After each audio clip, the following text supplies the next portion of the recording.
Bonsoir à toutes et à tous.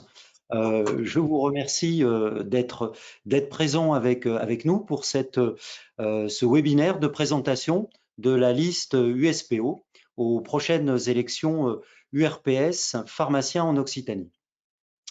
Je me présente, Bruno Julia, je suis président de l'USPO Occitanie.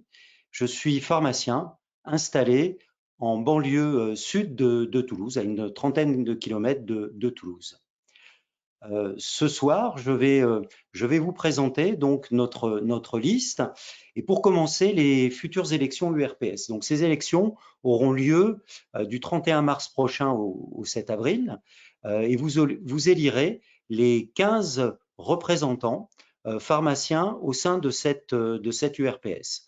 En ce qui me concerne et trois autres de mes 15 colistiers, je suis un élu sortant de l'URPS précédente. Et donc, je vais déjà commencer par expliquer sommairement ce que sont ces URPS et quels sont leurs rôles.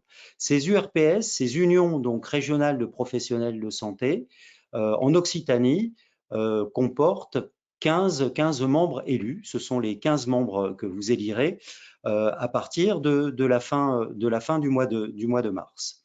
Notre rôle sera de vous représenter, notamment au niveau de l'ARS, l'Agence régionale de santé, représenter les pharmaciens à ce niveau-là et de jouer un rôle d'interface. Un autre rôle de ces URPS sera également de pouvoir mettre en place un certain nombre d'actions de façon à promouvoir notre profession au sein de la région, également au sein des autres professions de santé de la région. Il y a un rôle d'interface avec les autres URPS de professionnels de santé. Un autre point qui est important au travers de ces élections est qu'elles servent également à définir la représentativité au sein de notre profession. C'est-à-dire qu'en élisant vos conseillers, vos représentants URPS, vous élisez ceux qui vous représenteront au niveau local, en commission paritaire locale, c'est-à-dire dans votre département, avec l'assurance maladie, au niveau régional et également au niveau national. Ça, c'est un point qui est absolument important et qui est, je dirais, à lui seul, nécessite que vous mobilisiez pour voter pour ces élections, puisque c'est cette mobilisation qui sera regardée également par les pouvoirs publics pour voir un petit peu quel est l'état de mobilisation de notre profession. Voilà. Maintenant, je vais vous présenter notre liste et les différents candidats. Donc, on va commencer par Valérie Bienfait.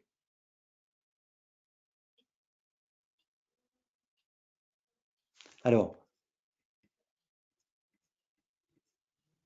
Valérie. Bonjour Valérie Bienfait, je suis installée à la Bastide d'Anjou dans l'Aude.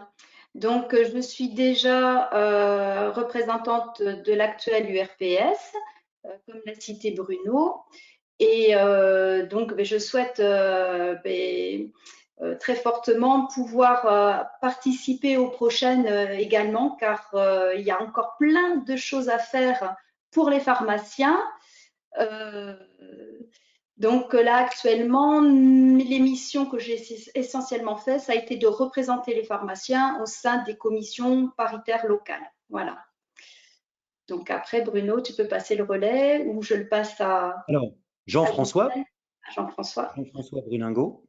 Donc, bonsoir, Jean-François Brunangot. Donc, je suis titulaire à Lerme, en banlieue sud-ouest de Toulouse, dans un secteur semi-rural, semi-urbain. J'ai une spécificité ou deux, donc je fais de l'éducation thérapeutique du patient, donc notamment dans l'asthme et en ce moment en cancérologie à l'Oncopole à Toulouse, et je suis membre du réseau Reliance. Alors déjà, pourquoi j'ai rejoint l'USPO? Pour le partage, mais aussi pour l'implication auprès des pharmaciens et surtout la défense de la profession. Donc, je fais partie actuellement de l'URPS pharmacien Occitanie. Et pourquoi je souhaite me représenter sur la mandature prochaine? Eh bien, pour enfin, je dirais, espérer pouvoir lancer des projets qui n'ont jamais pu voir le jour lors des 5 années précédentes. Et je pense que ces 5 ans ont été totalement vidés de leur substance, à l'exception, me semble-t-il, de cocktails ou de soirées correctement et géographiquement ciblés. Donc, j'espère qu'on fera mieux pour la mandature à venir. Voilà, je vous souhaite à tous une bonne soirée. Merci Jean-François, c'est très clair. Je vais passer la parole à Ghislaine. Oui, bonsoir. Alors, je suis Ghislaine Garcia, donc je suis à Portel-des-Corbières. C'est un village qui se trouve entre Narbonne et Perpignan. Voilà. Je suis engagée dans la défense de la profession depuis de nombreuses années avec l'USPO. Les URPS, c'est quelque chose de très important. C'est là que germent beaucoup d'idées.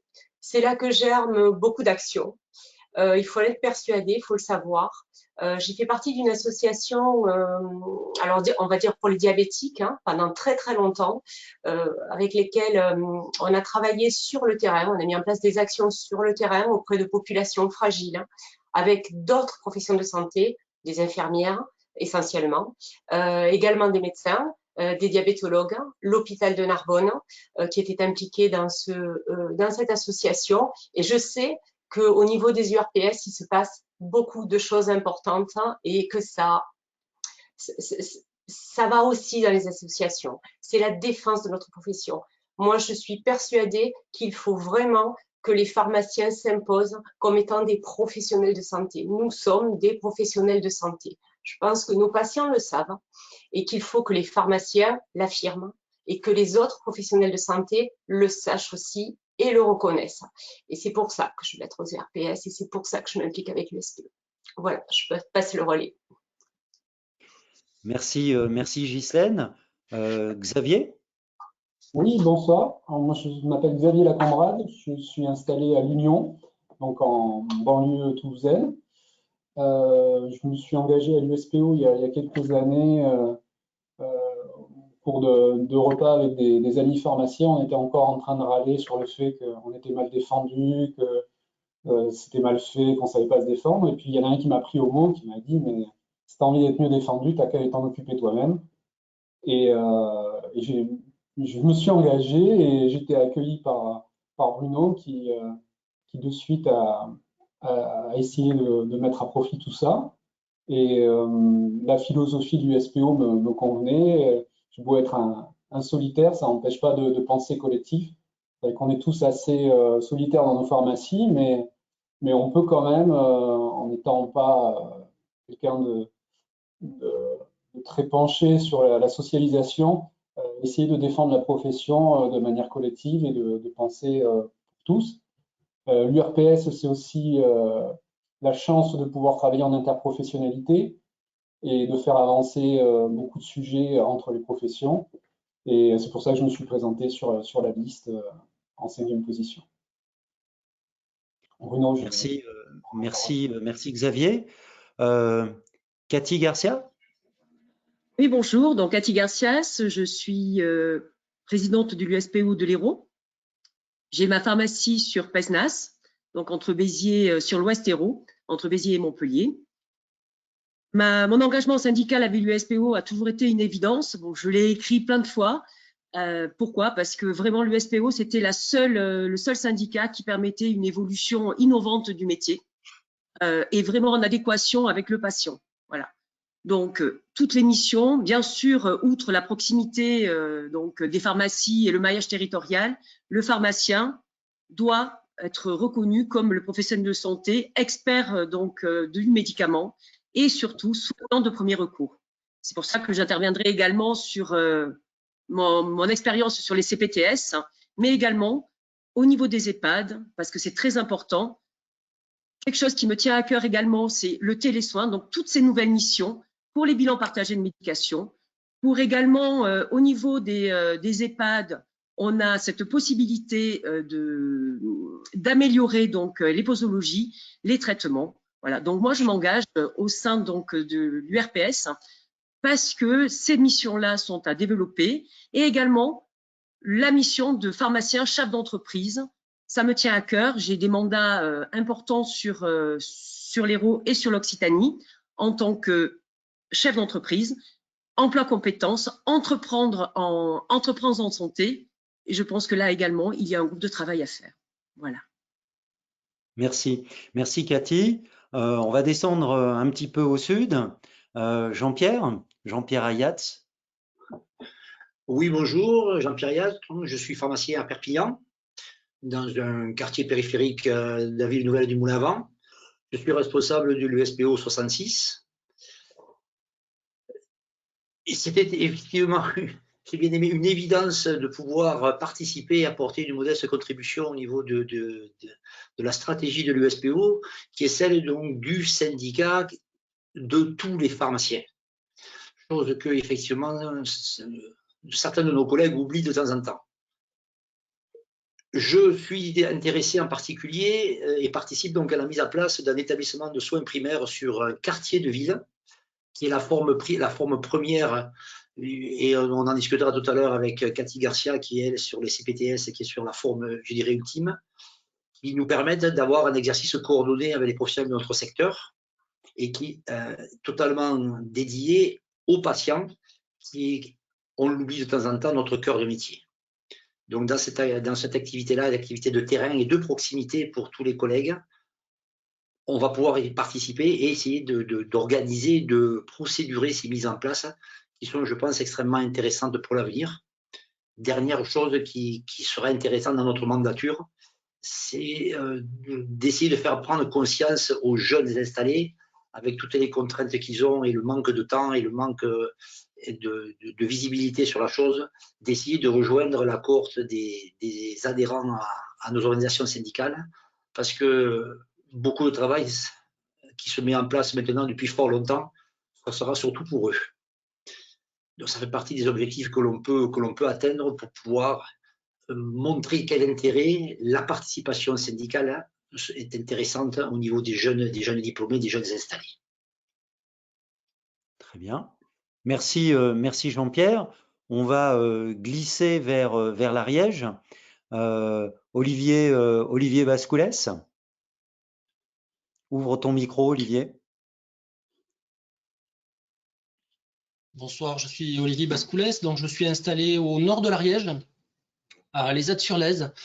Je suis installé depuis 14 ans et donc je fais du développement durable. Je suis engagé dans l'interprofessionnalité. J'ai créé une maison médicale. J'ai participé à la fondation d'une maison médicale cette année. On participe depuis peu à la CPTS Ariège-Pyrénées. Et pour moi, concrètement, l'USPO représente le syndicat le plus à même de porter, de défendre les missions du pharmacien. Et pour moi, la région peut être l'endroit idéal pour insuffler une forme d'énergie. Et voilà, un souffle peut-être que j'ai envie de recevoir jusqu'en Ariège. Très bien. On a senti le souffle et Voilà. il va nous porter jusque dans les Hautes-Pyrénées. Sylvie Parent. Bonsoir, donc Sylvie Parent, je suis installée en périphérie de Tarbes depuis maintenant 11 ans. Moi, je suis arrivée au syndicalisme par une voie détournée, puisque d'abord, je me suis engagée sur les réseaux sociaux, sur Facebook, et ce qui m'a permis de finalement m'engager dans le syndicalisme et avec l'USPO, puisque qu'il défend une vision de la profession qui me tenait à cœur. Et maintenant, on se dirige vers les URPS. Continuer. Et maintenant, on va remonter légèrement plus au nord pour terminer avec Arnaud. Bonsoir Arnaud. Bonsoir à toutes et tous. Donc moi, malgré les cheveux blancs, je suis un jeune installé. Hein. On est installé à 50 ans avec mon épouse depuis 6 ans. Les fondamentaux, je les ai retrouvés À l'USPO, mon épouse et moi, on s'est très vite impliqués dans la création et l'association de professionnels de santé. On est à l'origine de la création, donc les pharmaciens peuvent être à l'origine de mouvements collectifs. On est à l'origine de la création du MSP multisite. On est à l'origine de la création d'une université d'été mêlant tous les soignants de demain comme ceux d'aujourd'hui avec les patients. L'idée, c'est ces idées de pluriprofessionnalité et de coopération. Moi, je les ai retrouvées à l'USPO dans une dynamique qui était ouverte vers le futur du métier. Je crois que tous les jeunes installés, tous ceux qui s'installeront demain, vont se retrouver dans la dynamique qui est portée par Gilles Bonnefond et toute son équipe, une dynamique de nouvelles missions, une dynamique coopérative et non clanique. Il faut défendre absolument le rôle du pharmacien et moi je suis un exemple parmi tant d'autres, on l'a entendu ce soir, de pharmaciens qui peuvent être les leaders de projets, les leaders entrepreneuriaux, mais les leaders de projets de santé. Et c'est cette dynamique qu'on perçoit clairement dans le message porté par l'USPO hier, aujourd'hui et demain. Voilà, bienvenue à tous. Merci, merci Arnaud. Alors ce soir, toute notre liste n'est pas présente. Je vais vous présenter les membres qui ne sont pas avec nous. Donc il y a également Tony Picard, donc qui est à Montmazin en Aveyron. Il y a Laurent Freinet qui est en région toulousaine, au nord de Toulouse, à Gagnac-sur-Garonne. Et puis dans le Gard, Brigitte Bouzige et Véronique Saint-Étienne. Donc, comme on le voit, hein, notre liste est variée, avec des compétences variées et représente, je dirais, quasiment la totalité de notre territoire et des départements de notre territoire. Et nous avions voulu effectivement la constituer ainsi. Enfin, avant de passer à la présentation de notre programme, je voulais souhaiter parmi nous la bienvenue à Gilles Bonnefond qui a pris du temps pour être avec nous ce soir en plein milieu du e-congrès qui a démarré en début de semaine et je dirais qu'il occupe ainsi que pas mal d'autres membres de l'USPO dans le cadre de l'animation de cette première. Hein, c'est une première technologique. Donc bonsoir Gilles et merci d'être avec nous. Bonsoir à tous. Donc on va entamer la présentation, je dirais rentrer un peu dans le cœur de notre programme et dans le cœur de notre liste.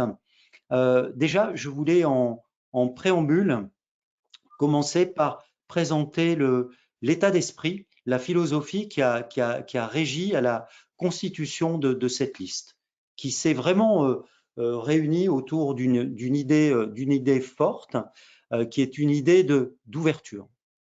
Notre objectif sera, à partir du moment où les élections auront eu lieu, de travailler avec tous ceux que vous aurez élus, c'est-à-dire sans distinction syndicale. Quel que soit le syndicat, vous allez élire 15 membres à l'URPS, ce qui en soi est relativement peu hein, pour représenter une région aussi vaste que la région Occitanie et y mettre en place des projets sur le territoire. 15 membres, c'est pas trop. Et donc, clairement, ça, c'est le credo de notre équipe, c'est l'ouverture. Et l'objectif sera de vous représenter, la totalité des pharmaciens de la région. Ça, c'est vraiment, je dirais, ce qui nous a unis autour de ce projet, bien avant même de mettre en place le programme que nous allons vous présenter. Alors, ce programme, on va vous le présenter en deux parties. Il y a une partie, je dirais, qui concerne les actions régionales et celles que nous souhaitons mettre en place en région, donc dans notre région d'Occitanie, et la partie aussi nationale, donc que l'on vous présentera dans un second temps. Alors, ce programme tel qu'on l'a constitué pour notre région comporte 4 axes principaux de travail. Le premier axe est autour de la prévention et de renforcer le rôle du pharmacien dans des actions de prévention. Et pour ça, je vais donner la parole à Valérie qui va vous présenter cet axe majeur de notre programme. Voilà, bonsoir à tous à nouveau. Donc effectivement, les pharmaciens ont une place prépondérante, on va dire, au niveau de la santé publique sur tout ce qui va être acte de prévention et de dépistage. On en a encore fait la preuve là récemment lors de cette crise sanitaire. Je vois difficilement comment on peut imaginer avoir vacciné tous les patients fragiles cette année s'il n'y avait pas eu la contribution des pharmaciens, puisqu'on a vacciné pratiquement un tiers des patients fragiles cette année. Si on a pu les vacciner, c'est parce qu'il y a eu des expérimentations qui avaient été faites au préalable au niveau des URPS et qui avaient commencé donc il y a 4 ans, d'abord dans 2 régions et puis l'année d'après dans 4 dans l'Occitanie. Et c'est grâce à cette expérimentation qu'on a fait la preuve de l'importance de notre contribution dans la vaccination et dans la couverture vaccinale des patients fragiles, puisque nous, on a permis d'augmenter de façon significative la couverture vaccinale dans cette population-là, ce qui n'avait pas été le cas avant quand ça avait été étendu à la profession aux infirmières, par exemple. Donc, la vaccination, c'est un acte qui nous est reconnu et qui est bien rentré dans l'esprit de nos patients, puisque là, aujourd'hui, il n'y a pas un seul jour où on a un patient qui nous demande quand est-ce que vous allez nous vacciner contre le Covid. Donc, pour les patients, c'est complètement intégré. Donc, on sait qu'il nous reste à faire encore beaucoup de choses en matière de vaccination, puisqu'en fait, la crise sanitaire a bien montré qu'il y avait un renoncement aux soins. Et dans ce renoncement aux soins, on voit qu'il y a surtout une chute de la couverture vaccinale. Alors, pourquoi ne pourrions-nous pas vacciner également les adultes pour faire les renouvellements? Pourquoi ne pourrions-nous pas vacciner également les adolescents contre l'HPV? Donc, s'il faut encore mettre en place des expérimentations, eh bien, on est là, on est prêt, on a envie de le faire. Et c'est quelque chose que les pharmaciens ont tout de suite, s'en sont tout de suite emparés, puisque il y a pratiquement la totalité des pharmacies qui vaccinent, quoi. Il y a au moins 20 000 pharmacies qui participent à la vaccination. Même chose, là actuellement en matière de dépistage, moi je dis merci aux URPS Île-de-France qui avaient mis en place l'expérimentation sur le dépistage avec les treux d'angine. Ça a été le premier pas vers l'utilisation d'autres trodes. Ça nous a ouvert la voie sur le dépistage antigénique. Si on n'avait pas eu ces premières expérimentations de fait, ça aurait été beaucoup plus compliqué. Et qu'on voit maintenant qu'un test sur 4 est un test antigénique pour dépister le Covid, on se dit ouf, heureusement que ces tests ils ont été utilisés. Et quand on sait que 80% des pharmaciens réalisent ces mêmes tests antigéniques, on se dit ben voilà, la profession elle n'a même pas peur, elle y va et c'est ce qu'elle a à faire quand on est face à une crise et quand il faut participer et contribuer à l'effort autour de la résolution de cette crise, quoi. On est là, on est prêt à le faire et on y va. Mais le champ des possibles en matière de dépistage est très large. D'autres URPS ont déjà participé à du dépistage, que ce soit au niveau cardiovasculaire, que ce soit au niveau du cancer colorectal. Et à chaque fois, le succès était là, c'est-à-dire qu'on a permis quand même de dépister plus précocement des patients et de favoriser leur prise en charge de façon rapide. Donc, vraiment, les pharmaciens sont tout à fait, apprécient ce type d'action puisque à chaque fois, ils s'en emparent et réalisent l'essai, quoi. Et bon, je dirais qu'on a encore plein de choses à mettre en œuvre et je suis impatiente de pouvoir le réaliser puisque jusqu'à présent, j'étais un petit peu frustrée par ce qu'on a pu mettre en place au niveau de la région et qui n'a concerné que quelques pharmacies, alors que l'objectif d'une expérimentation, c'est de pouvoir étendre sur un territoire, voire d'étendre au niveau national, comme ça avait été fait précédemment avec la grippe. Voilà. Je suis parfaitement en phase avec ça et je pense que il faut utiliser, comme le disait l'autre jour Éric Ruspini, il faut utiliser ces URPS comme un véritable creuset d'expérimentation. Et je pense qu'il ne faut pas hésiter à être créatif. Par exemple, un pilote qu'on a pu conduire au sein de notre CPTS du Sud toulousain et que l'on va étendre à partir de la prochaine campagne vaccinale est d'utiliser le temps vaccinal pour aller dépister la BPCO. Ça consiste à administrer le questionnaire de la Gold repris par l'HAS, 5 questions simples que l'on pose à notre patient au moment où on le vaccine. À partir du moment où il répond positivement à 3 de ces questions, il est susceptible d'être diagnostiqué BPCO positif et donc on le réadresse soit à son médecin traitant, soit à un pneumologue pour faire une investigation plus poussée, en particulier un EFR, une mesure de ses capacités respiratoires. Ça, ce sont des choses effectivement qu'il faut expérimenter sur les territoires parce que le pharmacien, à ce niveau-là, il y aura toute sa place. Et dans le même temps, ces expérimentations, derrière, c'est aussi des choses pour lesquelles on fait des tests pour pouvoir les généraliser et les développer sur le territoire. Et aussi envisager un mode de rémunération parce qu'aujourd'hui, chacun dans son officine va faire un certain nombre d'actions de prévention, d'actions de dépistage. Bien souvent, on les fait non rémunérées. Et je pense qu'il faut utiliser ces phases expérimentales avec les URPS pour aller chercher effectivement et montrer l'utilité du pharmacien dans ce type d'action. Donc ça, c'est vraiment, je pense, une des grandes particularités des URPS, c'est ce rôle de creuset expérimental. Je profite, avant de passer au deuxième axe de notre programme, pour vous signaler que vous pouvez retrouver la composition de notre liste, également le programme, la profession de foi et un clip vidéo qui présente notre équipe sur la page Facebook de l'USPO Occitanie.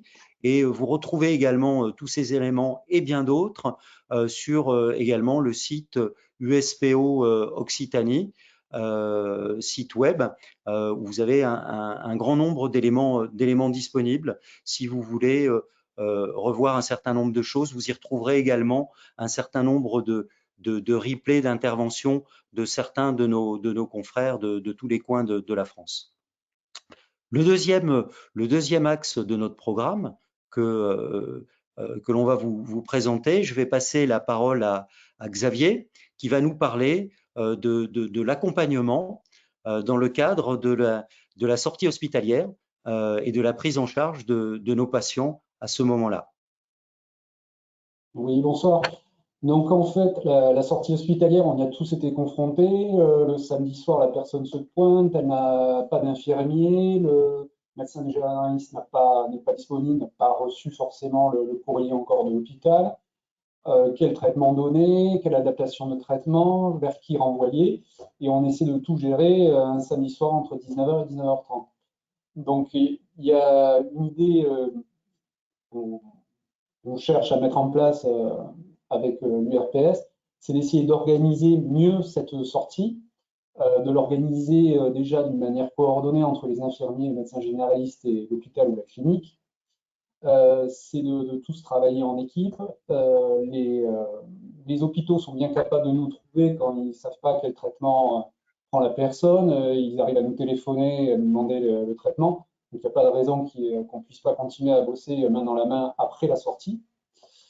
Il y a un deuxième point auquel on a tous été confrontés aussi, c'est le refus de la liberté de choix du patient qui se fait imposer des prestataires dans les milieux hospitaliers ou dans les cliniques, ce qui est totalement inadmissible. Et il faut qu'on puisse agir pour redonner le choix au patient qui souvent préférerait passer par nous parce qu'il nous connaît et qu'il a l'habitude de travailler avec nous. Donc ça, il faut qu'on puisse le permettre aussi. Il y a aussi un souci que j'ai pu remarquer en commission, dans les commissions où j'ai eu la chance d'assister, c'est que la sécurité sociale montrait beaucoup du doigt l'explosion des frais dus aux prestataires.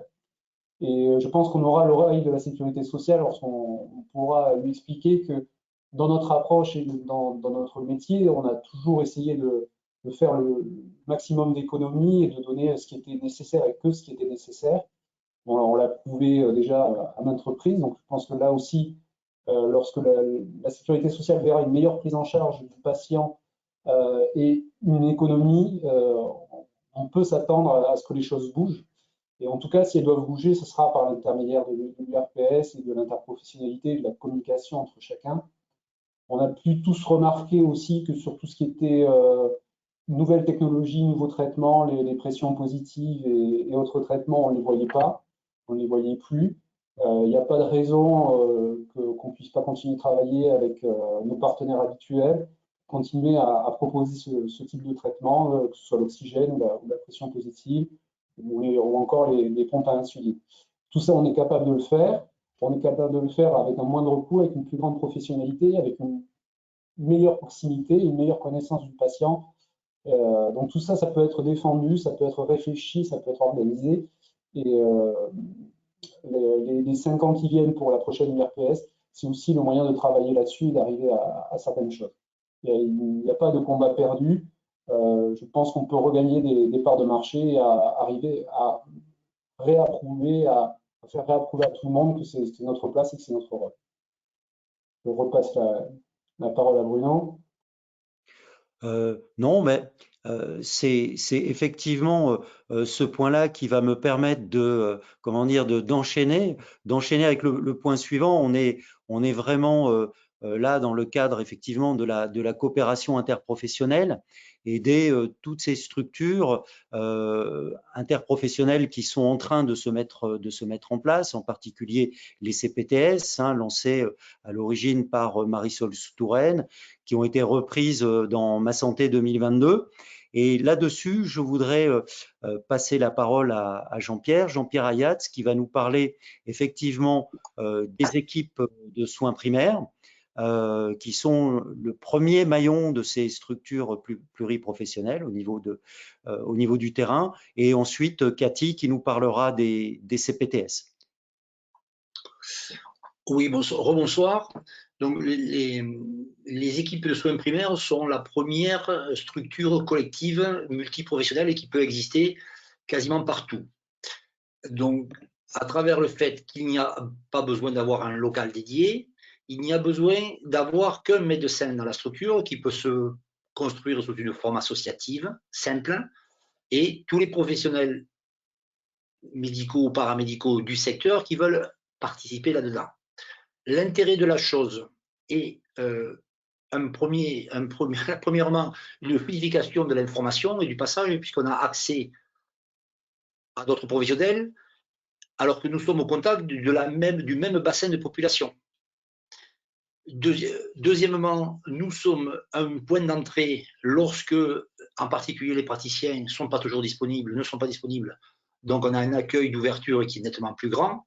Ça nous permet de pouvoir donner des solutions, apporter des solutions à la population dans un espace de proximité, en totale coordination avec en particulier le corps médical.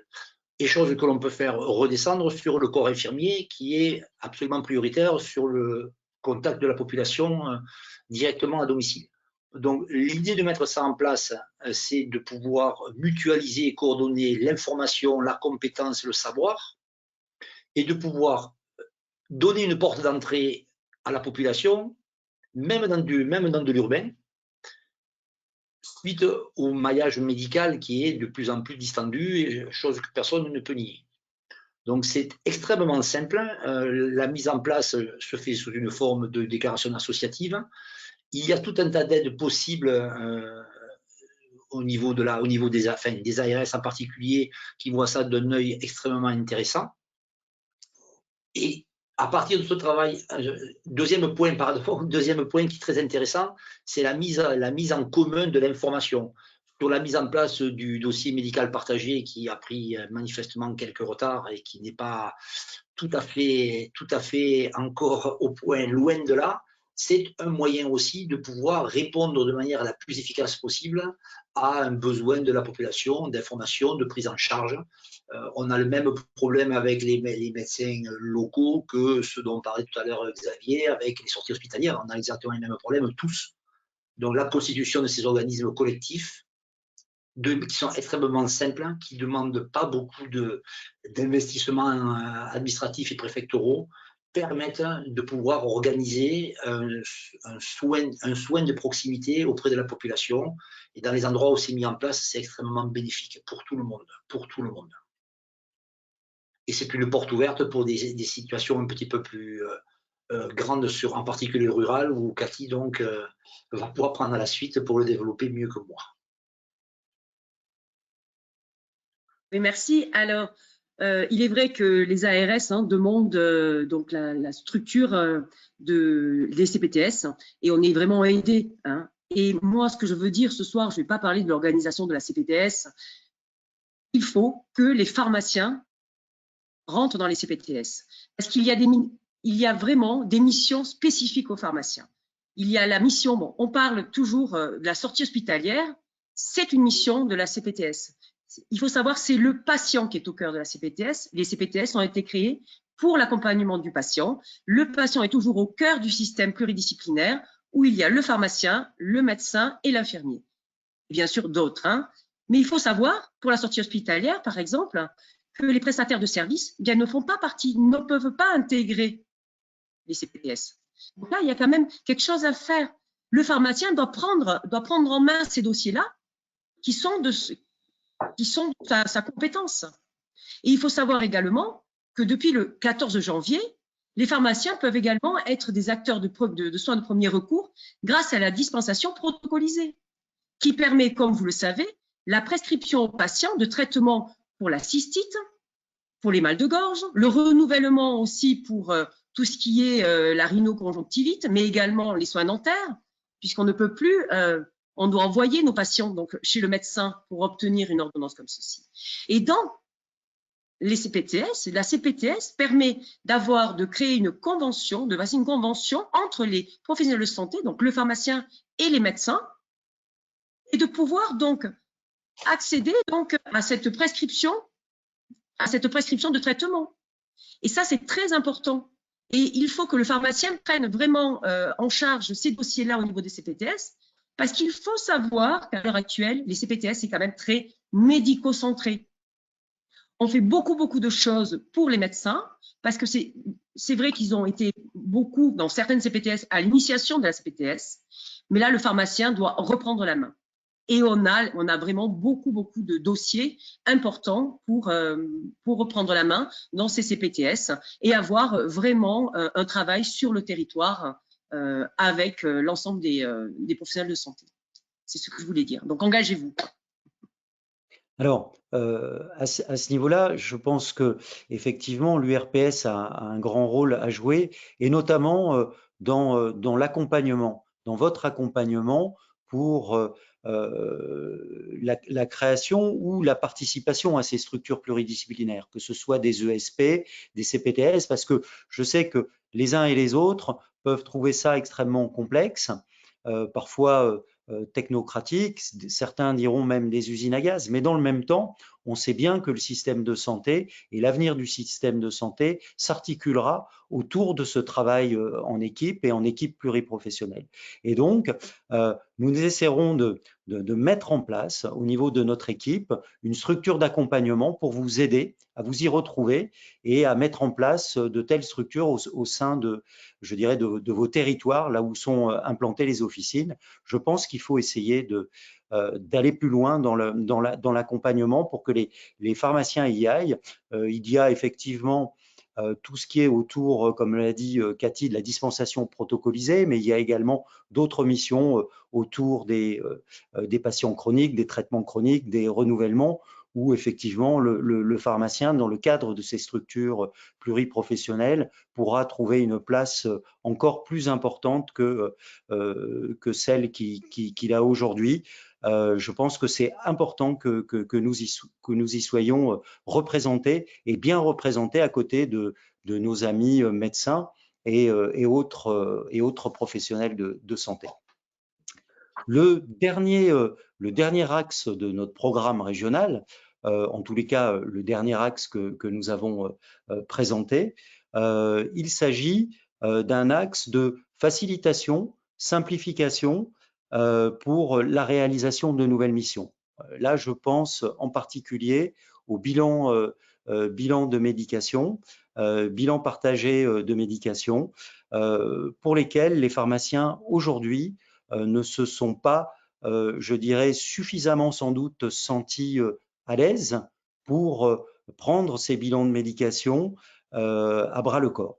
Sans doute aussi, est-ce parce que cette activité est perçue comme chronophage, peut-être complexe aussi, complexe en interprofessionnalité aussi avec les médecins, complexe peut-être en recrutement avec les patients.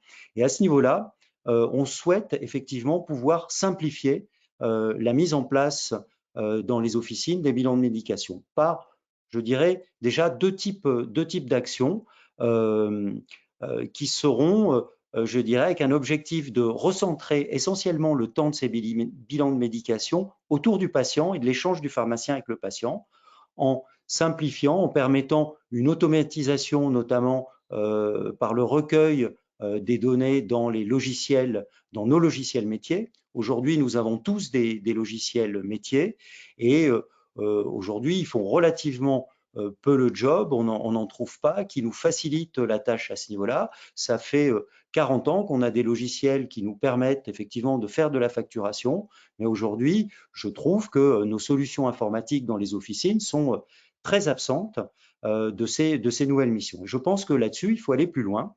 Et donc, notre objectif sera de mettre des moyens pour développer effectivement des solutions pour automatiser cette partie-là et également aller voir du côté de l'intelligence artificielle, voir ce que l'on peut mettre en place pour faciliter la synthèse de toutes ces données qui auront été recueillies au sujet de nos patients, que ce soit des données qui soient autour des traitements, mais également des données d'analyse biologique et autres.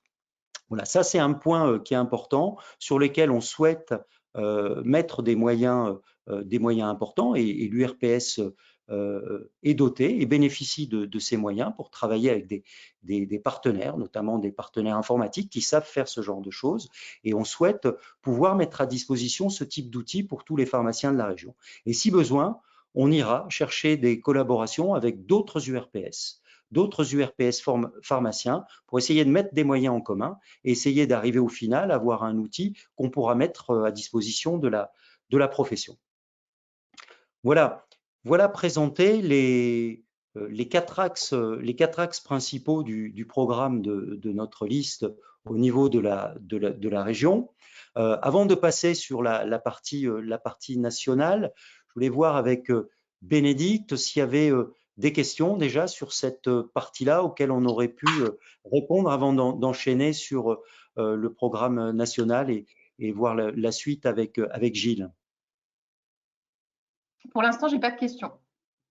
Mais vous pouvez poser vos questions. Il faut cliquer sur le petit onglet avec un point d'interrogation et on les reçoit directement et on peut les poser pendant la visio. D'accord. Bon, on y reviendra à la fin.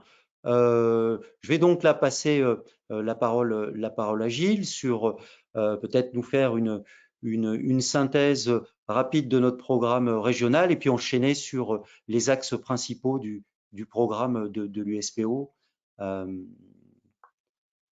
Merci Bruno, merci.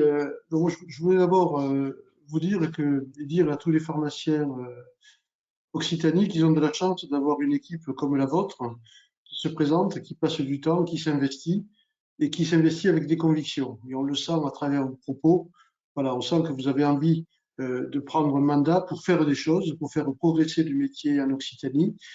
Vous avez envie, sur ces 5 ans, de vous investir pour, comme vous l'avez dit, vous expérimenter, pour permettre, à travers ces expérimentations, d'en faire profiter les autres régions et l'ensemble de la profession. Donc, merci et donc soutenez quand vous avez la chance d'avoir des pharmaciens qui se représente comme cette liste que vous avez réussi à construire, eh bien, il y a lieu de l'encourager et de la soutenir. Alors, sur je dirais la politique de l'USPO, nous, vous savez, on n'est pas très compliqué. D'abord, on consulte. On demande aux pharmaciens qu'est-ce qu'ils ont envie de voir dans l'évolution de leur métier et qu'est-ce qu'ils aimeraient voir dans le mode de rémunération, dans l'extension des nouvelles missions. Et puis, en fonction des réponses, eh bien, on s'est déterminé et après, on s'est donné les moyens de faire gagner cette politique. Et là, depuis 2018, on a fait la chose qui est la plus difficile pour le syndicat, c'est de changer de modèle économique. C'est un pari, parce que si vous ne réussissez pas, vous êtes sanctionné, c'est normal. Et si vous réussissez, eh bien, j'espère qu'on sera soutenu. Et qu'est-ce qu'on a réussi à faire? On est passé d'un modèle qui était un modèle avec une marge commerciale, exposé aux baisses de prix que nous ne maîtrisons pas, pour mettre en évidence l'acte de dispensation. On a mis l'acte de dispensation à l'ordonnance, personnes âgées, dispensation de médicaments spécifiques, une rémunération qui est indépendante du prix et indépendante des volumes. C'est exactement ce que vous nous avez demandé de faire. Donc nous l'avons fait. Il ne suffit pas de poser, je dirais, les postulats et les objectifs. Après, il y a une équation économique à résoudre. Cette équation économique, elle est complexe. Parce qu'il faut d'abord mettre de l'argent en plus et convaincre les pouvoirs publics de mettre des millions d'euros supplémentaires pour réussir cette réforme. Et dans les paramètres de l'équation, il faut qu'aucun pharmacien ne soit mis de côté. Et pas que l'on fasse des poches de pierre pour donner à Paul. Et donc, c'est ce que nous avons réussi à faire. Nous avons réussi à mettre plus de 900 millions d'euros cumulés sur 3 ans pour réformer cette marge, et aucune typologie de pharmacie n'a été perdante. Milieu rural, quartier, pharmacie dans des zones où il y avait une activité commerciale, personne n'a été perdant. Et on retrouve un équilibre. C'était ça qui était extrêmement difficile à projeter et à concrétiser. Et puis on avait encore fait une corde de rappel, c'est que si certains pharmaciens étaient perdants à cause de la réforme, et juste à cause de ce paramètre, eh bien l'assurance maladie les rattrapait en les ramenant à zéro. Donc ils ne gagnaient pas d'argent, mais ils n'en perdaient pas. Et donc en 2019, le bilan, c'est que 100 pharmacies sur les 21 500 étaient en négatif et elles ont été remontées à zéro par un budget qui avait été prévu dès le départ dans l'accord conventionnel. Donc une réussite.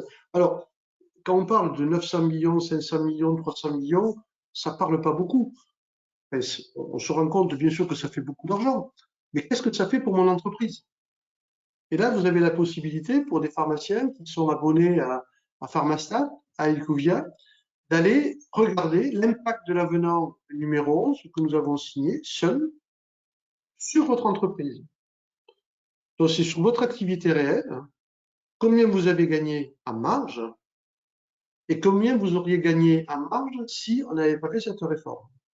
Donc, il faut aller, quand vous recevez votre feedback tous les mois, il y a une petite maison en noir, vous cliquez dessus, ensuite vous avez 6 boutons qui apparaissent de couleur, il y en a un qui est en rose, vous cliquez dessus, et là vous avez votre tableau qui vous dit combien la réforme de l'USPO vous a apporté à votre entreprise. 20 000, 30 000, 40 000, 60 000 euros.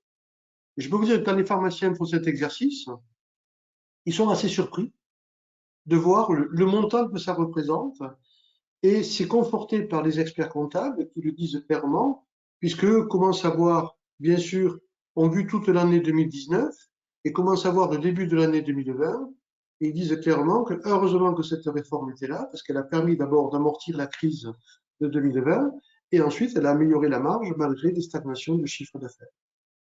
Donc ça, c'est un objectif que l'on s'était fixé, que l'on a réussi, et on a ramené de l'économie à la profession. Et heureusement qu'on a fait ça. Parce que vous imaginez l'année 2020, avec la crise sanitaire que nous avons connue, si nous étions restés sur les paramètres de la marge de 2017 avec le 1 € à la boîte et une marge purement commerciale. Ça aurait été une catastrophe économique et une catastrophe professionnelle. Parce que quand vous avez une profession qui est en déshérence sur le plan économique, vous ne pouvez pas la mobiliser, comme nous avons réussi à le faire sur l'année 2020, pour relever les défis de santé publique liés à la crise du Covid. Et c'est bien parce que l'économie était au rendez-vous, ben oui, qu'on a été capable de distribuer les masques, oui, qu'on a été capable de s'investir sur le SHA, qu'on a été capable de s'investir sur les PAD, qu'on a été capable de relever tout ce que l'on nous avait confié, la continuité des soins. Et heureusement, sinon ça aurait été une catastrophe. Donc ça, c'est un premier axe qui est le plus difficile, et j'espère que les pharmaciens soutiendront l'USPO, parce que une réforme réussie, elle ne s'arrête pas en 2020. En 2021, les paramètres continuent à être bénéfiques pour la rémunération. Et nous, l'objectif, c'est bien sûr d'aller un petit peu plus loin dans cette stratégie, et en fait le choix du patient et s'éloigner du choix du commerce. Ça ne veut pas dire qu'on rejette le commerce, mais ce qu'il faut en termes d'image, c'est que quand vous rentrez dans une pharmacie, vous rentrez chez un professionnel de santé spécialiste du médicament, et pas quelqu'un qui vous met des affiches, ici, pharmacie low cost, 800 mètres carrés, 1000 mètres carrés, 1100 mètres carrés avec des affiches, moins 50%, avec une croix que vous connaissez bien parfois dans votre région. Donc ça, je dirais que c'est pas une image d'avenir. Ça ne nous empêche pas de délivrer de la parapharmacie, ça ne nous empêche pas de délivrer des compléments alimentaires, mais notre activité principale, quand on rentre dans une pharmacie, c'est le pharmacien spécialiste en médicaments qui va accompagner les patients. Et ça ne suffit pas. Pour aller plus loin, il faut améliorer, augmenter, valoriser nos compétences en élargissant nos missions.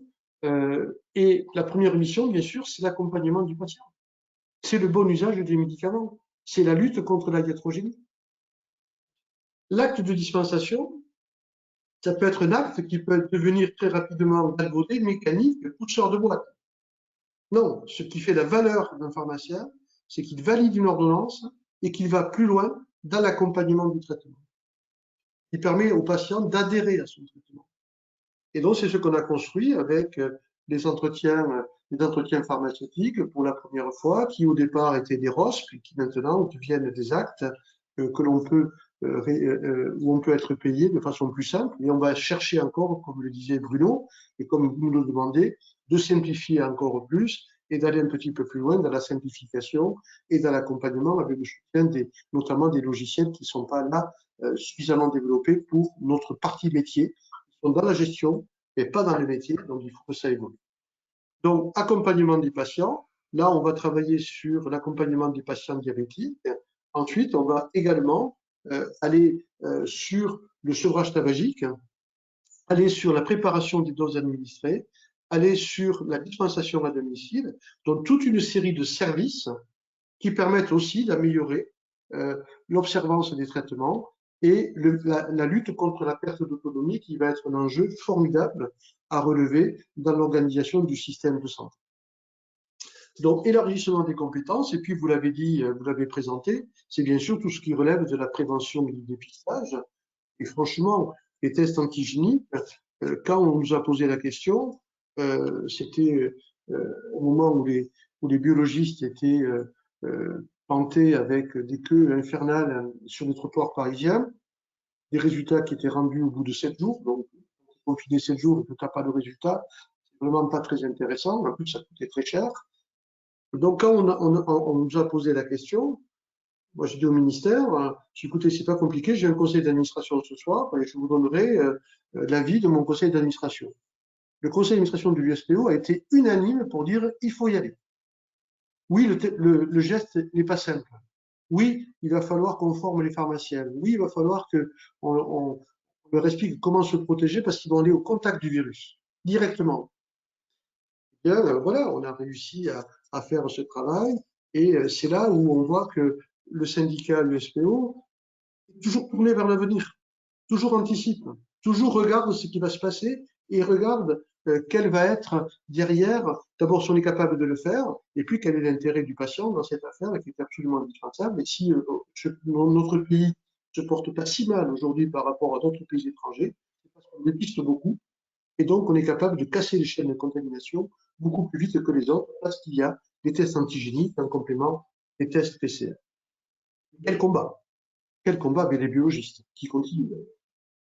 Donc, élargissement, bien sûr, tout ce qui est vaccination, et tu l'as rappelé, c'est la vaccination au-delà de la grippe et du Covid, c'est le renouvellement de le respect de tout le calendrier vaccinal, et puis réussir à vacciner contre le papillomavirus, hein, où on a un échec total. Le dépistage du cancer colorectal, c'est une évidence. Et ça aussi, on voit bien que c'est une véritable orientation de l'USPO depuis longtemps, et on est en train de gagner cette partie parce qu'on nous confie de plus en plus de choses, parce qu'on a réussi l'année 2020 qui était extrêmement difficile. Et puis, vous l'avez dit, je ne vais pas développer plus, c'est les communautés professionnelles territoriales de santé, les équipes de soins primaires, le travail en interprofessionnalité, mieux organiser la sortie hospitalière, faire respecter le choix du patient, récupérer le matériel médical et aller loin dans le matériel médical. C'est-à-dire, c'est la pompe à insuline, c'est les appareils à pression positive continue, c'est les nouvelles techniques de perfusion qui permettent derrière d'accompagner, de suivre le patient et de développer l'activité de l'officine qui est tout à fait légitime et ne pas se faire exclure par des prestataires qui font en fait du commerce au lit du malade. Donc, il faut qu'on se repositionne très clairement là-dessus en faisant respecter. Et les CPTS, le choix du patient, les CPTS sont un lieu privilégié. Les valeurs de l'USPO, elles sont très défendues chaque fois qu'on nous attaque. On a les trois piliers. Bien sûr, le monopole. On n'a jamais perdu une bataille sur les attaques du monopole. Et il y en a eu. Et on n'a pas lâché. Et ça a été voilà, l'USPO qui organise des manifestations contre le ministre de l'économie, qui est devenu président de la République, et qui réussit cette manifestation. Et merci à tous ceux qui ont fait ces manifs dans toutes les régions. Et je vois encore ces photos avec les croix et les blouses blanches et les fumigènes. Eh bien, on a fait plier cette attaque qui était très violente de la part des pouvoirs publics au nom d'une harmonisation européenne. L'autre atout de la profession que l'on défend, c'est bien sûr le réseau, le maillage. Ça, c'est une force que nous avons. Et bien sûr, il faut le renforcer, trouver les moyens aux pharmacies qui sont dans des villages qui perdent leurs prescripteurs, de leur donner les moyens d'assurer la continuité des soins, comme nous l'avons fait pendant la crise de Covid. Ben oui, les médecins n'étaient pas là et pourtant les patients chroniques ont continué à avoir des médicaments grâce aux pharmaciens. Donc il faut trouver des moyens de travailler quand on a la chance d'avoir un prescripteur et quand on n'a pas la chance d'avoir un prescripteur, mais pour que la pharmacie soit le relais des patients qui veulent rester dans le village et qui veulent pas et sur lesquels il faut pouvoir lutter contre la perte d'autonomie. L'autre axe, qui est aussi bien sûr, c'est l'indépendance financière. Nous ne voulons pas d'ouverture du capital et nous allons nous bagarrer chaque fois qu'il y aura une attaque là-dessus. Et je ne vous cache pas que j'ai été très surpris de voir l'autre syndicat s'allier à l'UNEPF. L'UNEPF est un syndicat qui a bâti toute sa politique aux dernières élections sur l'ouverture du capital. Il a failli nous faire perdre la partie sur un arbitrage avec Emmanuel Macron à l'époque et qui défendait l'ouverture du capital dans les réunions. Je ne comprends pas comment on peut s'allier quand on n'a pas les mêmes idées. Ou alors ça veut dire qu'on est dans une stratégie de pure carambouille électorale. Mais ces alliances contre nature, elles n'ont aucun avenir. Et donc ça, pour moi, de redonner de la voix à un syndicat qui est favorable à l'ouverture du capital en s'alliant à l'UNEPF est une erreur stratégique. Et je pense qu'un certain nombre de pharmaciens qui sont adhérents à la FSPF ne comprennent pas cette stratégie parce qu'ils sont viscéralement opposés à l'ouverture du capital. Quelle erreur stratégique. Dans les axes que l'on veut aussi développer, c'est bien sûr simplifier les règles de prescription et de dispensation. Elles sont devenues trop complexes, donc on a ouvert ce chantier, on va le gagner, on va réduire le nombre de règles qui ne sont ni respectées par le médecin, qui ne peuvent pas être respectées parfois par le pharmacien, sauf à mettre en danger le patient. Et nous, on se met en danger sur un risque de récupération d'indus. Et puis, il y a un sujet aussi qui vous tient à cœur, c'est ce que vous avez aussi ébauché tout à l'heure dans l'échange que vous avez eu, c'est d'être le pharmacien de premier recours. Et de faire de la porte d'entrée de la pharmacie un axe qui permet d'être une alternative aux soins non programmés. J'ai une cystite, je peux rentrer dans une pharmacie. J'ai un protocole pour ce pharmacien avec un arbre de décision qui me permet de me prendre en charge et éventuellement d'accéder à la phosphomycine. Pareil pour des choses simples, les chardes, un tic. Voilà, quelqu'un qui est tombé dans la rue, on fait le boulot, c'est pas reconnu. Et même on se met presque en danger parce qu'on ne serait pas couvert par notre assurance. Et pourtant, on rend service à la population. Faire de tout ce qui est médicament conseil, un parcours de soins, prise en charge par les complémentaires santé, entière payant. On laisse l'alternative à un patient de venir à la pharmacie et de ne pas être pénalisé financièrement parce qu'il n'a pas une prescription. Voilà, ça c'est un axe de développement, mais c'est un parcours de soins. C'est pas un parcours de consommation. Donc la pratique du low cost sur des prix n'a aucun sens dans un parcours de soins. Et donc de renforcer l'inscription du conseil pharmaceutique dans le dossier pharmaceutique, ça fait partie de l'histoire du patient, et de faire prendre en charge par les complémentaires santé. Et puis, dans les valeurs du syndicat, c'est la pugnacité. On lâche jamais rien. USPO, un vrai pitbull. Chaque fois qu'on a une idée, eh bien, on gagne pas la première fois, mais on lâche pas l'affaire si on est convaincu que ça peut apporter quelque chose à la prise en charge des patients et bien sûr également à l'équilibre économique de l'officine. Et vous avez pu le voir, hein, parfois il faut se bagarrer pendant 4, 5 ans, 6 ans, et puis petit à petit, on arrive à à avoir des arbitrages positifs. Le dernier point, eh bien, ça a été l'investissement de l'USPO et de toutes ses équipes pendant la période difficile de l'année 2020. Dans cette crise sans précédent, totalement brutale, inattendue, imprévisible. Qu'est-ce qu'on a fait? Eh bien, on a bien sûr négocié avec les pouvoirs publics des choses qui étaient importantes, et la chose qui pour moi était la plus importante, c'était d'assurer la continuité des soins. Donc, renouveler les traitements, tous les traitements pour les patients chroniques, les traitements substitutifs aux opiacés, les hypnotiques, les stupéfiants. On nous a confié pendant 2 mois et demi une énorme responsabilité d'assurer la continuité des soins et de déroger à toutes les règles que l'on connaît sur la dispensation des médicaments. Et ça, il fallait le réussir. Il ne fallait pas qu'il y ait de dérapage. Et donc, avec l'USPO, on a décidé d'ouvrir toute l'information à tous les pharmaciens.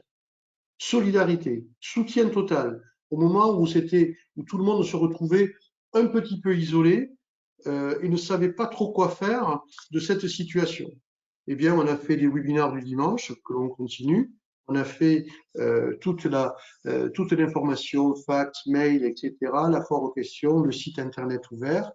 Et on a fait une façon de faire du syndicalisme complètement différente.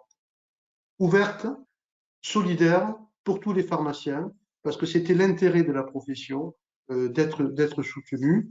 Et vous avez été nombreux à nous remercier, à découvrir d'ailleurs à travers ça l'utilité d'un syndicat. Ça montre bien que on avait tapé juste en soutenant les pharmaciens et en le faisant de la façon la plus pratique possible, que vous puissiez le lendemain expliquer à vos équipes comment on facturait les masques, comment on devait faire tel acte, quelles étaient les conditions de renouvellement des traitements. Et l'information était sans arrêt. On avait 2-3 informations par semaine, minima.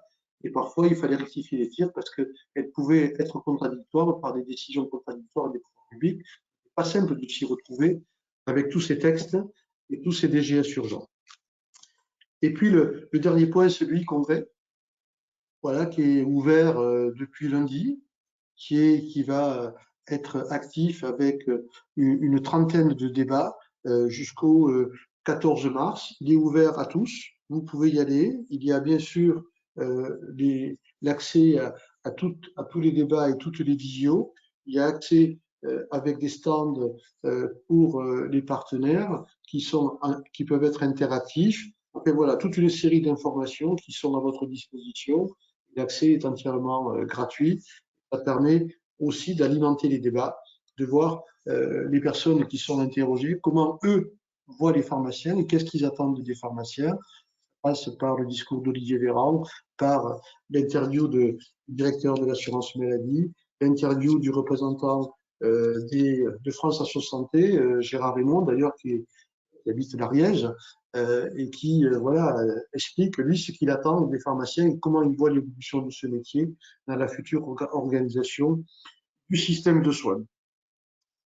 Voilà, en tout cas, vous pouvez avoir confiance parce que quand un syndicat réussit en si peu de temps une réforme économique en ramenant de l'argent et réussit à orienter le métier vers ce qui est notre essence, c'est-à-dire la pharmacie clinique, la validation de l'ordonnance, et que l'on voit que la filière officine à la faculté est en train de revenir et de devenir un choix des pharmaciens, des étudiants et pas une filière par défaut, et que l'on donne envie à des jeunes, à travers cette nouvelle orientation du métier, d'exercer la pharmacie d'officine, eh bien, continuez à nous encourager, continuez à nous soutenir, continuez à soutenir des listes USPO dans vos régions, parce que si vous avez aimé l'USPO entre 2018 et 2020, eh bien, vous aimerez l'USPO de 2021 à 2026.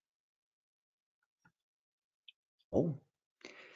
Merci, merci Gilles pour ce panorama complet. Je pense qu'on a fait le tour du sujet. J'espère qu'on aura convaincu tous ceux qui ont pu assister à ce webinaire de la motivation de notre équipe, à la fois régionale, de nos équipes au niveau national, pour se mettre au service de tous et mettre en avant notre profession. Pour revenir à ces élections, donc je rappelle les dates, 31 mars au 7 avril. Simplement rappeler que cette fois-ci, il y a une nouveauté, ce sera un vote électronique. Donc, contrairement à la dernière fois où vous receviez un matériel électoral par voie postale, cette fois-ci, vous allez recevoir tous les éléments de façon à pouvoir voter de façon électronique, comme ça a pu déjà se faire, par exemple, pour les élections de nos conseillers ordinaux, où ça a déjà été mis en place, ou comme on l'a vu récemment aussi au niveau de la CAVP.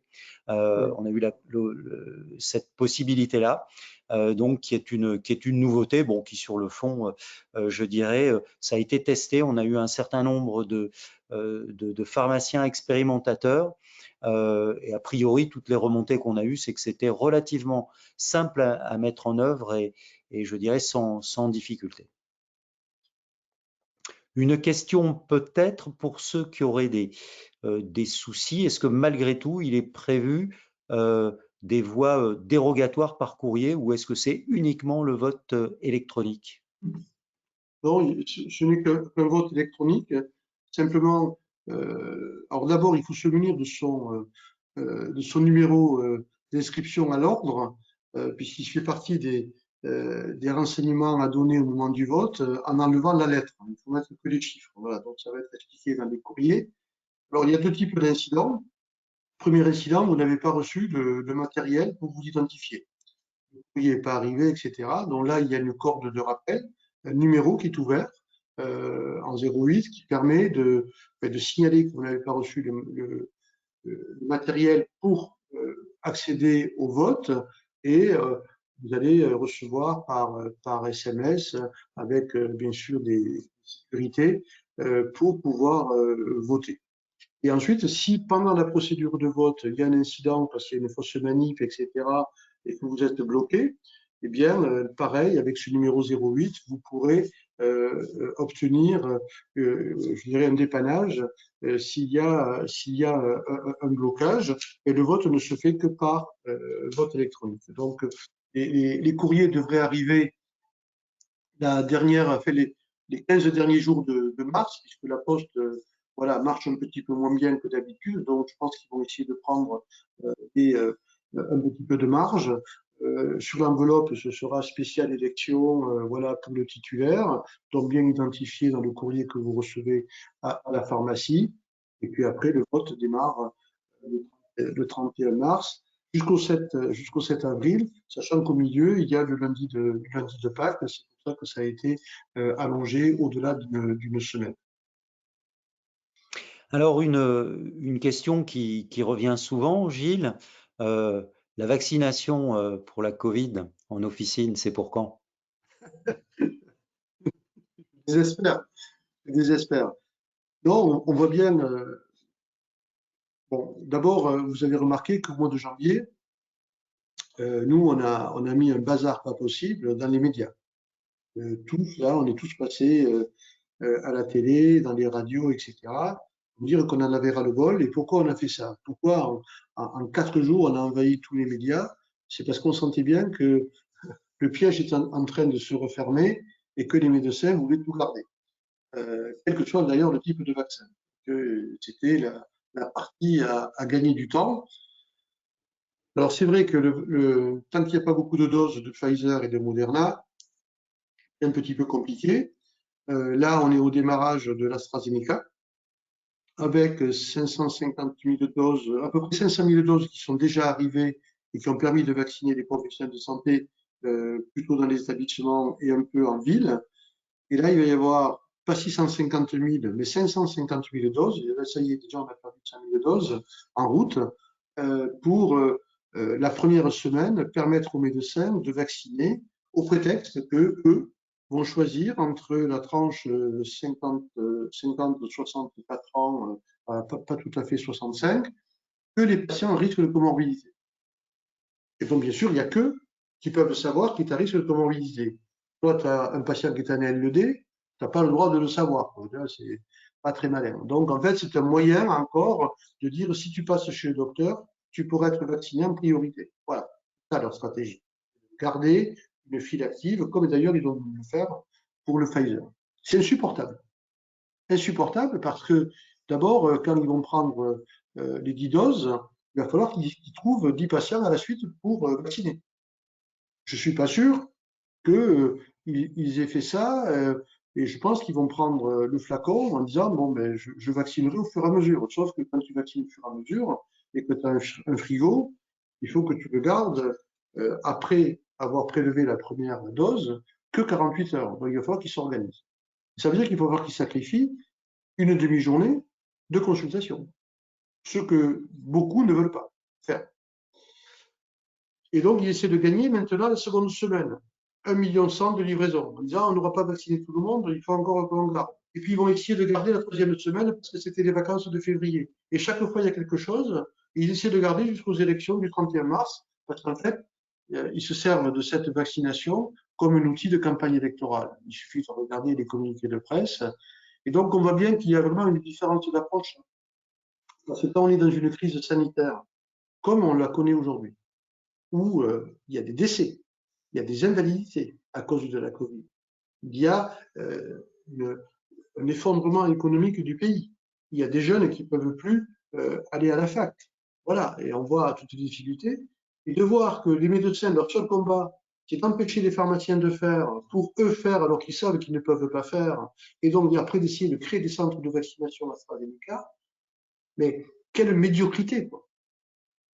Quelle médiocrité de la part des syndicats médecins. Et il y en a pas un pour rattraper l'autre. C'est celui qui fera le communiqué de presse le plus dégueulasse contre les pharmaciens. Mais les médecins sur place, ils disent fais-le, je n'ai pas le temps, mon pauvre, je suis débordé. Donc faites-le, vous, et les infirmiers aussi. Donc on va y arriver. Est-ce que ce sera la première semaine de mars? Est-ce que ce sera le 15 mars? Est-ce qu'ils vont réussir à gagner jusqu'aux élections au 31 mars, au prétexte qu'il n'y a pas assez de doses? Et bon, la population, au bout du moment, elle va hurler, quoi. Parce que là, ils n'arrêtent pas de nous dire quand est-ce que vous faites la vaccination. Comme la grippe.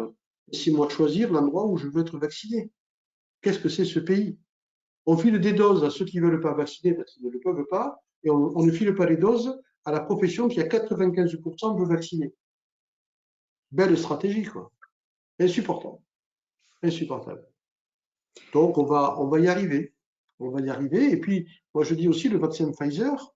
Tout le monde dit, le vaccin Pfizer, on ne peut pas le mettre en pharmacie, c'est trop compliqué. Vous vous rendez compte, le congélateur. Oui, mais dans la maison de retraite, le frigo, ou dans le centre de vaccination, le frigo, c'est le même que le mien. Et pourtant, le vaccin, il arrive là, et après, il y a 4 jours pour vacciner, après qu'il soit décongelé et qu'il ait été transporté.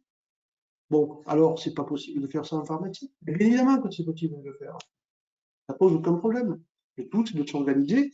Et dans tous les départements, il y a un frigo qui est à moins de 80, qui est à proximité.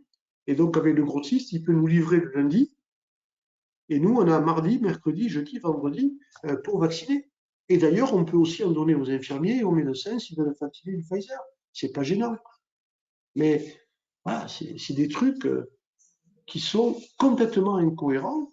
En fait, c'était terrible. Au mois de novembre, ils ont expliqué qu'ils ne voulaient pas faire des vaccinodromes, que c'était une horreur, il ne fallait pas refaire ce qu'a fait Bachelot. Ils ont fait pire que Bachelot. Ils ont fait des vaccinodromes qui aujourd'hui, où on a plein de personnes qui veulent se faire vacciner, et on ne peut pas vacciner parce que ça a été mis sous tutelle des médecins généralistes qui en fait n'y vont pas dans ces vaccinodromes. Qui c'est qui vaccine? Ce sont des médecins retraités. Ce sont des médecins remplaçants. Ce n'est pas les médecins généralistes parce qu'ils n'ont pas le temps. Et donc, ils ont fait un truc pour les médecins retraités dans ces vaccinodromes. Voilà, formidable. Ils se sont fait une retraite dorée. C'est insupportable. Et puis, cette espèce d'arrogance permanente, pharmacien incompétent, etc. Mais qu'est-ce que c'est cette façon de faire? Comment on peut encore en être à ce stade? Alors qu'on a besoin de se coordonner, de s'allier. L'ennemi, c'est pas le pharmacien, l'ennemi, c'est la Covid. Et on gagnera ce combat si tous les professionnels apportent leur part de contribution à la lutte contre ce virus. Et pas en se mettant des beignes les uns les autres. On va y arriver, Bruno. La réponse, c'est, je ne sais pas si c'est le 1er mars, le 7 mars, le 15 mars, je n'en sais rien, mais en tout cas, le plus tôt sera le mieux. Et je peux te dire qu'à chaque réunion, on met des castagnes. J'ai pas le même sentiment de pugnacité de la part de mon confrère responsable de notre syndicat, où il trouve que la logistique lui convient pas trop mal. C'est un peu dommage, parce que ça affaiblit, alors qu'avec l'ordre, on est très, très, très déterminé à arrêter de nous écarter, quoi. Stop. Le pharmacien, il est capable de vacciner sans aucun problème, et en plus, pour les patients, c'est beaucoup plus facile. Alors, c'est pas étonnant, mais en ce moment, effectivement, la plupart des questions tournent autour de la Covid. Une question concernant les tests salivaires. On a entendu que ça allait se répandre et même que les patients allaient pouvoir s'auto-tester. Est-ce que là-dessus, on a des échanges avec le ministère? Est-ce qu'il est prévu qu'il y ait un rôle pour nous à ce niveau-là? Alors, pour l'instant, les tests salivaires, on voit bien qu'ils sont cantonnés aux personnes pour qui les prélèvements sont compliqués. Ça peut être des personnes âgées, des personnes qui ont une déformation de la cloison nasale, ou éventuellement dans des collèges où on fait du massif ou chez les jeunes enfants. C'est un petit peu plus difficile, même si tous ceux qui font des prélèvements nasopharyngés aujourd'hui voient bien que sur des gamins de 7-8 ans, on y arrive sans aucune difficulté. Donc pour l'instant, c'est cantonné à ça. Et on sait très bien que le test salivaire est moins performant que le test antigénique ou que le test PCR. Donc on le réserve et donc peut-être qu'après, il y aura des améliorations encore permettant d'être plus efficace. Mais le virus dans la salive, c'est un petit peu plus compliqué. et c'est moins sensible parce qu'on a moins de virus que dans la sphère nasopharyngée. Mais là, il va y avoir d'autres propositions, hein. On commence à avoir des réflexions sur des prélèvements sanguins, pas pour faire de la sérologie pour savoir si vous avez le virus, mais pour détecter la présence du virus à travers un prélèvement capillaire. Donc, on voit bien que cette crise est en train de faire accélérer toute la recherche sur le dépistage. Et là, quand le dépistage est simple, eh bien, il est accessible aux pharmaciens et puis il peut se présenter aussi parfois en autotest, mais les pouvoirs publics ne le souhaitent pas parce qu'il ne suffit pas de faire le test. Il faut après expliquer la conséquence de ce test. Et la conséquence de ce test, on voit bien que quand les pharmaciens font du dépistage et qu'ils ont le patient en face en lui expliquant que son test est positif, l'impact de cette discussion avec le patient, en lui expliquant de vive voix les conséquences de ce qu'il faut qu'il fasse, tout l'entourage, comment se confiner à la maison quand il y a d'autres personnes qui vivent là, etc. Là, on fait un travail redoutablement efficace, bien plus efficace que de recevoir un SMS en disant c'est positif, c'est négatif.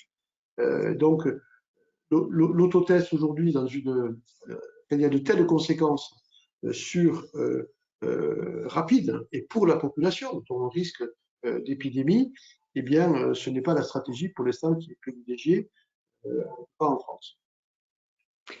Et alors, pour sortir un peu de la Covid, une question, j'ai l'impression, dont on ne parle plus beaucoup ces temps-ci, où est-ce qu'on en est des discussions autour de la substitution des biosimilaires? Le dossier des biosimilaires, ça fait un moment effectivement qu'on n'en parle plus. Est-ce que c'est quelque chose qui continue à se discuter au niveau du ministère? Oui, ça continue puisque bon, on voit bien que si on veut faire des économies, il faut que les biosimilaires se développent. Parce que maintenant, les médicaments qui arrivent sur le marché sont des médicaments issus d'une fabrication avec du génie génétique, du génie biologique, et donc, bien sûr, les biosimilaires sont les génériques de demain et les facteurs d'économie de demain. Alors, pour l'instant, ça a été confié aux médecins.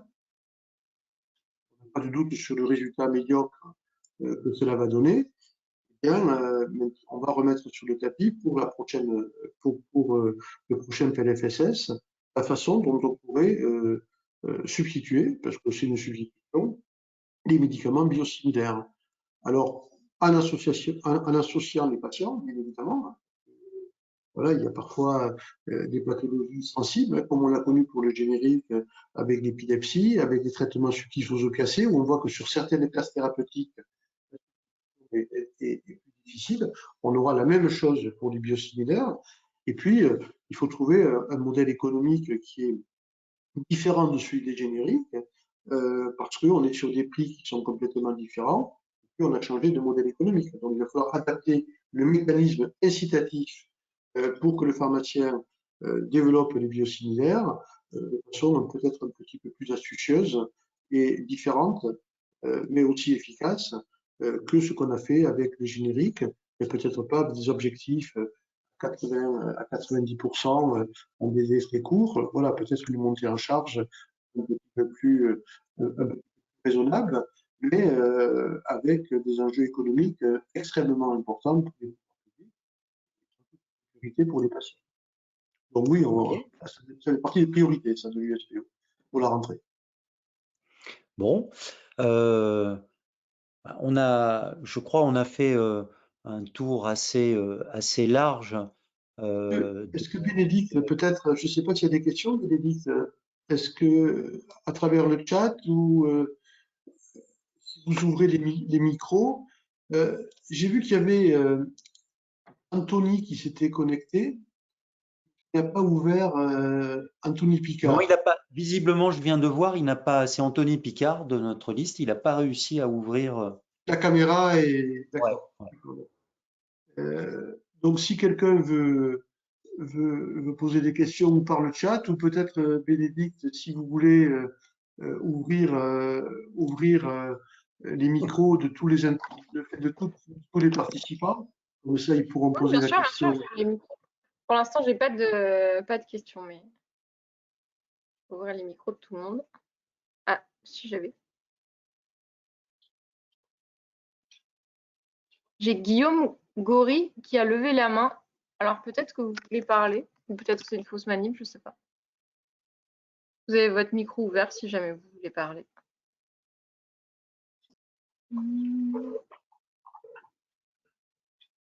Guillaume, vous vouliez poser une question? Non, peut-être pas. C'était une fausse manip. En fait, il cherchait dans tous les boutons ce qui marchait, ce qui ne marchait pas. C'est ça, Guillaume? Vous avez prospecté le webinar. OK. Voilà. Bon. S'il n'y a pas de questions, je propose de conclure. Donc, déjà, j'espère qu'on aura convaincu de la motivation de notre équipe, hein, de cette équipe pour les URPS Occitanie, la motivation à représenter les pharmaciens et à mettre en place des actions concrètes. Dès demain, le e-congrès continue, donc n'oubliez pas de vous connecter. Et puis, écoutez, je voulais vous remercier de votre participation, à toutes et à tous, à tous mes amis de la liste également pour ces interventions. Et si vous avez des questions, n'hésitez pas à nous contacter au travers je dirais des moyens habituels, que ce soit directement par mail, par la page Facebook de l'USPO ou bien sur le site USPO Occitanie. Voilà, je crois qu'on a fait le tour. Merci encore et bonne soirée. À bientôt. Au revoir. N'oubliez pas de voter. Ciao, ciao. Au revoir.